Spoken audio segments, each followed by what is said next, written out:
এই জিনিসটা দেখলেই কেমন ছোটোবেলার কথা মনে পড়ে না? হ্যাঁ, আমারও ছোটোবেলায় এইরকমই, মানে ছোটোবেলায় তখন ধরো আমরা যখন পড়াশোনা করেছি তখন ধরো 20 বছর আগের কথা বলছি। তো সেই সময় এতটাই ছোট ছিলাম, তখন স্কুলে যেতাম, যখন দেখতাম বন্ধুরা এরকম চাউমিন বানিয়ে নিয়ে এসেছে বাড়ি থেকে, ধরো মধ্যবিত্ত ফ্যামিলির মেয়ে হয়ে ধরো সেখানে আশা করাটাও কীরকম একটা, কোথা থেকে পাবে এরকম, এনে দেবে না, এরকম একটা ভয়ে ভয়ে কাটতো। যাই হোক, কিন্তু মাঝে মাঝে ইচ্ছে গেলে নিজেরাই যেটা পকেট মানি থাকতো সবাই দিয়ে যেত, সেখান থেকে কিনে এনে বাড়িতে বানিয়ে খেতাম। তবে কি এত সুন্দর করে বানাতে পারতাম? তখন যেমন করে পারতাম, মানে যেমন করে হয়, এত কিছু সবজি টবজি দিয়ে তো আর বানাতে পারতাম না। তখন মোটামুটি ওই ধরো সিদ্ধ করে জলের মধ্যে চাউমিনটাকে সিদ্ধ করে নিয়ে, তারপরে ওই তোমার আলু ভাজার যেরকম করে আলু কোচায় সেরকমভাবে আলু পেঁয়াজ কেটে তেলের মধ্যে সেগুলোকে ভেজে তার মধ্যে চাউমিনটাকে দিয়ে নাড়িয়ে চাড়িয়ে নিয়ে একটু সস দিয়ে খেয়ে নিতাম। এরকমভাবেই বানাতাম। তো তবুও আমার একটা বান্ধবী ছিল, সে কিন্তু আমার বানানো চাউমিনটা খুব পছন্দ করতো। মানে আমি যদি কোথাও বেড়াতে যেতাম, তো আমাদের যখন ধরো 11-12 পড়ি, তখন তো আমরা বেড়াতে যেতাম, মানে এডুকেশনাল এক্সকারশনে যেতাম। তো সেই সময় আমার দায়িত্ব থাকতো আমি চাউমিন করে নিয়ে যাবো, আর ওর জন্য আমি আলাদা একটা টিফিনে করে নিয়ে যেতাম, আর আমাদের জন্য আলাদা একটা টিফিনে করে দিতাম। মানে দুটো টিফিনে আমি রেডি করে নিয়ে যেতাম। তো ওর মানে চাউমিনটা ফেভারিট থাকতো, আর আমার মাও কিন্তু ওর জন্য স্পেশালভাবে একটা টিফিনে করে দিত। তো সেই দিনগুলো সত্যিই খুব মনে পড়ে। আজকে রান্না করতে করতে হাতের সামনে সব কিছুই আছে, সব কিছুই পেয়ে যায়, হয়তো স্মৃতিগুলো আর পাই না। স্মৃতিগুলো ধরে রাখার মতো যে মুহূর্তটা ছিল, সেই মুহূর্তটার স্মৃতিগুলো আর ধরে রাখতে পারিনি। যাই হোক, আজকে তাই একটু নুডলসই দোকানের স্টাইলে একটু বানানোর চেষ্টা করলাম।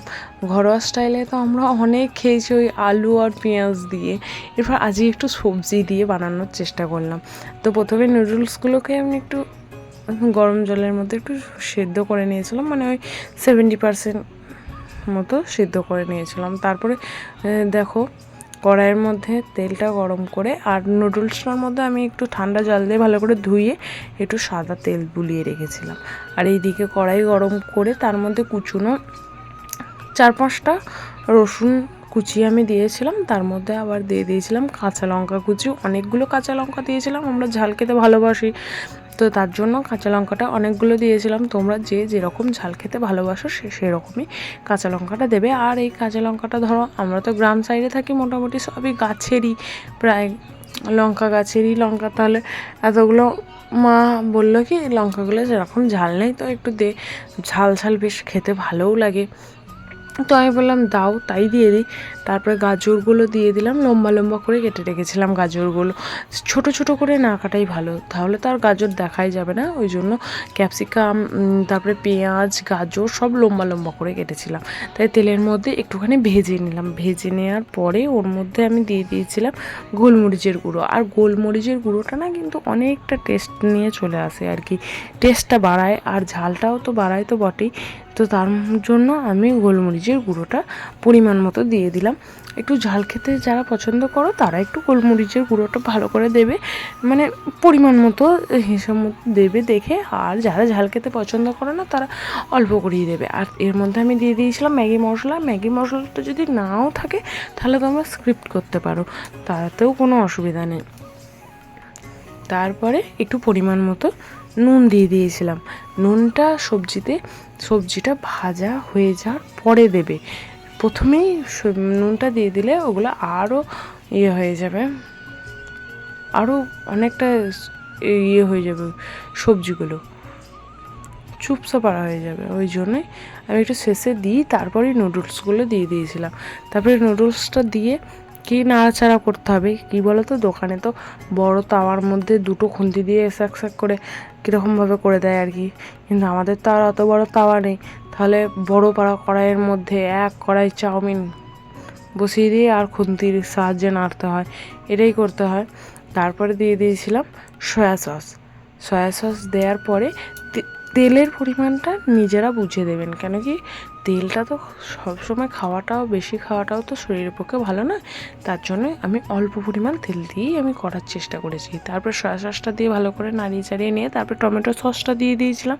তারপর টমেটো সসটাও ভালো করে দিয়ে নাড়িয়ে চাড়িয়ে নেবো। এরপর ওপর থেকেও আপনি গোলমরিচটা দিতে পারেন, কিন্তু আমি তার আগেই গোলমরিচটা দিয়ে দিয়েছি যাতে চাউমিনটার সাথে ভালো করে এটা মিশে যায় তার জন্য। তারপরে দেখো ভালো করে এই যে সাদা সাদা চাউমিনগুলোকে ভালো করে মশলার সাথে মিশিয়ে নিয়ে দেখো পুরো প্রপারলি মানে রেডি হয়ে গেছে। পুরো দোকানের মতো রেডি করার চেষ্টা করেছি অনেকটাই। তো কেমন হয়েছে অবশ্যই বাড়িতে ট্রাই করে দেখবে আর এইভাবে পরিবেশন করবে। প্রথমে চাউমিনটাকে দিয়ে একটু উপর থেকে কাঁচা পেঁয়াজ কুচি আর শসা কুচি, কাঁচা পেঁয়াজটা খেতে যাদের ভালো লাগে তারাই ব্যবহার করবেন, আর যাদের ভালো লাগে না তারা না দিলেও পারবেন। মানে অনেকের তো ভালো লাগে কাঁচা পেঁয়াজটা খেতে, তার জন্য আমি এইভাবেই সার্ভ করেছি। কাঁচা পেঁয়াজ, তারপরে অল্প করে শসা, তার উপর থেকে দিয়ে দিয়েছিলাম টমেটো সস, আর একটু বিন নুন থাকলে বিন নুনও ছড়িয়ে দিতে পারেন। তারপরে টমেটো সসটা দেওয়ার পরে ভেজে রাখা বাদামগুলো ওইগুলোও উপর থেকে একটু দিয়ে দিয়েছিলাম। আর তারপরে একটু ঝুরি ভাজা থাকলে ঝুরি ভাজা দিয়ে দেবেন, না হলে আপনার যদি বাড়িতে চানাচুর থাকে সেই চানাচুর দিয়ে দিলেও হবে, কোনো অসুবিধা নেই। তো আমি চানাচুরই এখানে দিয়েছিলাম, আমার কাছে ঝুরি ভাজা ছিল না, তার জন্য। তো এইভাবেই বাড়িতে একবার দোকানের স্টাইলে নুডলস অবশ্যই বানিয়ে নিতে পারেন। আশা করছি ভালো লাগবে। ভালো লাগলে ভিডিওটাকে লাইক শেয়ার কমেন্ট করে এগিয়ে যেতে সাহায্য করবেন। আর নতুন হয়ে থাকলে চ্যানেলে ভিডিওটাকে অবশ্যই সাবস্ক্রাইব করে দিয়ে পাশে থাকবেন। আশা করছি ভালো লাগবে। নমস্কার, ভালো থাকবেন, সাথে থাকবেন, বাই।